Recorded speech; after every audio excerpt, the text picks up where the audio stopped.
Hey yo les amis, c'est Wadka. Comment ça va? Nouvelle vidéo. Pas sur le jeu Dragon Ball Legends, ni sur le jeu Dragon Ball Z Dokkan Battle. Les amis, ça fait longtemps que je suis pas revenu sur YouTube. C'est vrai, ça doit faire quoi? Peut-être 2 ans. Regarde, j'ai pris un coup de vieux, j'ai même pris des joues. D'ailleurs, c'est le but de cette vidéo aussi, c'est de vous expliquer qu'est-ce que je fais là. Bah déjà, en fait, je vais juste vous rappeler à la base ce que je voulais faire sur la chaîne, c'est transformer la communauté. Nous transformer tous ensemble. Donc le but déjà rien que de la One Academy, l'école de Dragon Ball Legends, la seule école officielle, il me semble, enfin officielle, non pas officielle, mais je sais pas si on est la seule école de Dragon Ball Legends, mais en tout cas je sais que on a été une grosse école Dragon Ball Legends et on a vraiment donné notre max. Je suis extrêmement fier et je remercie toujours et je remercierai jamais assez tous les coachs qui ont été là bénévolement et toute l'équipe quoi. Dani, Ziak, Dark, Chaitou, bref les gars, gros big up, gros bisous à vous. Le but c'est de transformer la communauté. Mais justement en fait le mot transformer, je trouve que ça va pas. En fait le transformer c'est un petit peu comme un régime. Tu charbonnes pendant un certain temps, tu as des résultats entre guillemets rapidement, mais dès que tu arrêtes parce que tu as atteint ton résultat, tu reviens comme avant. C'est exactement comme un régime. C'est bien d'atteindre des objectifs et de se prouver à soi-même. Mais j'ai constaté durant ces derniers mois, ces dernières années, que finalement, ce qui était réellement game changer, tu vas me dire qu'est-ce qu'il fait là, ce kiwi, t'inquiète. Je t'explique ça après, pourquoi j'ai mon kiwi dans la main. Ce qui est vraiment game changer, c'est l'évolution. Franchement, tu peux comparer ça à Dragon Ball et à Pokémon. Dragon Ball, c'est les transformations. Donc, Sangoku, à un moment donné, il redevient basse forme, il peut se transformer. Mais Pokémon, dans la vraie vie, ou même in-game finalement, c'est des évolutions. Un Salamèche qui passe en Reptacell, il redevient jamais un Salamèche. D'où le but d'une évolution. Et moi, là, justement, je sais que évoluer, ça vend pas du rêve. Ça donne pas envie de regarder, ça donne pas envie d'en savoir plus. Ce que les gens, ils aiment, que le marketing fonctionne, c'est les résultats transformation. Comme, oh, elle a perdu 30 kilos en 3 mois, oh, elle a perdu, enfin bref, t'as compris, c'est tout ce qui est spectaculaire. Mais tout ce qui est long et qui prend des années, les gens, ils ont pas envie de ça. Ils veulent des résultats vite. Peu importe ça par rapport à la santé, par rapport à s'améliorer dans un jeu vidéo, ils veulent faire ça vite. Au lieu d'obtenir des nouvelles compétences et de mettre en place des choses petit à petit en commençant doucement. Oui, tu peux manger comme ça, le kiwi. Bon pour les fibres. Gars, j'ai tellement de choses à vous raconter que je sais même pas par quoi commencer. Mais si je suis là, déjà, c'est pour vous dire que j'ai créé un nouveau Discord Kaizenman, qui permet justement de mettre en place des petites habitudes afin de devenir meilleur sur le long terme. C'est gratuit, donc pour tous ceux qui veulent participer, vous avez juste à rejoindre le Discord.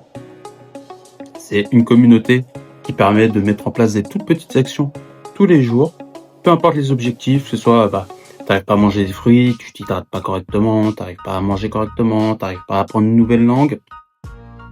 Tout le monde dans cette communauté, on fait des toutes petites actions insignifiantes, ridicules, rien que pour commencer. On note les jours et à un moment donné, tu verras, la magie va opérer. À la différence de charbonner 3 heures tous les jours et d'être dégoûté au bout d'un mois, ou alors d'avoir des résultats, mais à un moment donné, tu arrêtes. Parce que ça a été extrêmement douloureux et intense. Et moi, si je suis là, si je tourne cette vidéo, c'est tout simplement pour vous dire, pour vous annoncer que je me donne un défi.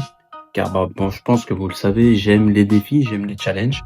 Et j'ai pour objectif de ne plus consommer de sucre pendant 26 jours jusqu'à l'anniversaire de mon fils. Donc jusqu'au 8 mars 2026, d'arrêter tout ce qui est sucre raffiné, tout ce qui est gourmandise, gâteaux, bonbons, chocolat, etc., etc. Et même, je pense que ça va être dur, les féculents. Et là, en fait, ce que je partage, c'est tout le contraire de mon Discord. C'est que là, je vais partir sur une transformation. Donc, il y aura un avant, après. J'ai envie de savoir qu'est-ce que ça va faire sur mon corps au bout de 26 jours de ne plus avoir de sucre. Qu'est-ce qui va se passer d'un point de vue physiologique et psychologique. J'ai toujours vu que le sucre, c'était quelque chose qui était trop présent dans la vie de tous les jours. Et je le sais, et d'ailleurs je suis quelqu'un de très gourmand. Mon entourage et mes proches, même des collègues de travail pourraient le dire à quel point je suis quelqu'un de gourmand. Tu me donnes un paquet de bonbons, je le termine En 2-2, mon gars. Même pas le temps d'en donner au petit, je l'ai déjà terminé le paquet. Je suis quelqu'un de très gourmand, donc ça risque d'être difficile, mais je sais que c'est bien, que c'est important de faire ça, car le sucre, c'est vraiment, c'est un secret pour personne. C'est dangereux dans l'abondance, dans le trop, c'est dangereux le sucre. Il faut vraiment minimiser. Donc moi, j'ai testé cette méthode. Parce qu'en fait, j'ai vu la vidéo de Thibaut InShape qui a fait ça avec des personnes de sa communauté, qui ont voulu réduire le sucre. Il y a eu de sacrés résultats, il y a eu de sacrés bienfaits, mais ça reste quand même une transformation. C'est juste pendant une petite période. Après, tu reprends tes habitudes alimentaires. Si tu as été transformé physiquement, si tu as eu des résultats psychologiquement, en fait, si tu veux garder cet état, il faut continuer ce que tu as mis en place. Et c'est trop restrictif. Déjà, même d'un point de vue social, c'est pas ouf, tu vois, de toujours d'être le gars qui mange sa salade verte, alors que tout le monde se tape une pizza, frère, c'est bon, tu casses la tête à tout le monde, là, on a compris. Mais si tu détermines ça pendant une petite durée, 26 jours c'est beaucoup, mais si tu détermines ça pendant un petit moment, les gens comprennent, ils vont tolérer, et puis même toi, de toute façon, tu sais que c'est pour une courte période, mais il y a des choses intéressantes à retenir, c'est son comportement par rapport au sucre. Essayer de doser ses pulsions. Essayer de retenir les bonnes sensations qu'on tient, qu'on arrive à avoir grâce à cette restriction de sucre. Et aussi, potentiellement un résultat physique. Il y aura forcément, sur une autre vidéo à la fin des 26 jours, un résultat avant et après d'un point de vue physique. Et bien sûr, d'un point de vue ressenti. Je vais documenter tous les jours dans quel état je me sens. Et je vais aussi montrer les plats et les desserts que je mets.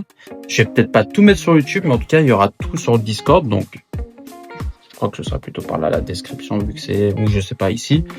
Il y aura tout sur le Discord, tout ce que j'ai mangé durant la journée, jour 1, jour 2, jour 3.